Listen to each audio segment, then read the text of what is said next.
Hello everyone, আমি অপর্ণা। অপর্ণার হিসেবে সবাইকে স্বাগত। আজ নিয়ে এসেছি চটপটে মজাদার একটা ডিমের রেসিপি। এর জন্য লাগছে 3 থেকে 4টে আলু, যেটা আমি ডুমো করে রেখেছি, 1.5খানা মতো পেঁয়াজ কুচি করে রেখেছি, 1খানা টমেটো, 1 চামচ রসুন আদা বাটা, 2টো কাঁচা লঙ্কা, আর লাগছে 3টে ডিম।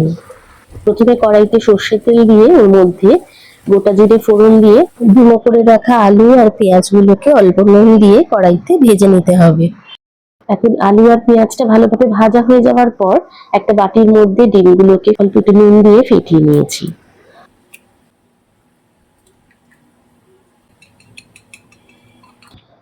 এখন এই কড়াইয়ের মধ্যে দিয়ে দেব 1 চামচ রসুন, 1 চামচ আদা পেস্ট আর 2টো কাঁচা লঙ্কা।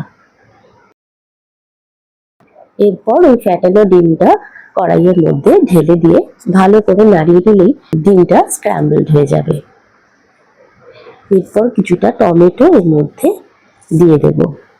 আমার কাছে টমেটোটা একটু অল্প পরিমাণ ছিল, তোমরা একটু বেশি করে দিও। ভালো করে সবকিছু ভাজা ভাজা হলে এর মধ্যে দিয়ে দেব অল্প হলুদ গুঁড়ো, পরিমাণ মতো কাশ্মীরি লঙ্কা গুঁড়ো, অল্প একটু চাট মশলা, একটু মরিচ গুঁড়ো, পরিমাণ মতো নুন এবং চিনি। চিনিটা আমি আগে দিতে ভুলে গিয়েছিলাম, তাই পরে দিয়েছি। এরপর জল দিয়ে এটাকে কিছুক্ষণ হতে দেব। মিনিট 10 পর ঢাকনা খুলে ওপর থেকে একটু সর্ষের তেল ছড়িয়ে ধনেপাতা কুচি ছড়িয়ে দিলেই রেডি হয়ে যাবে চটপটে মজাদার ডিম ঝুরি চচ্চড়ি। তোমরা রেসিপিটা কে কে জানো বা আগে বানিয়েছো, পারলে জানিও।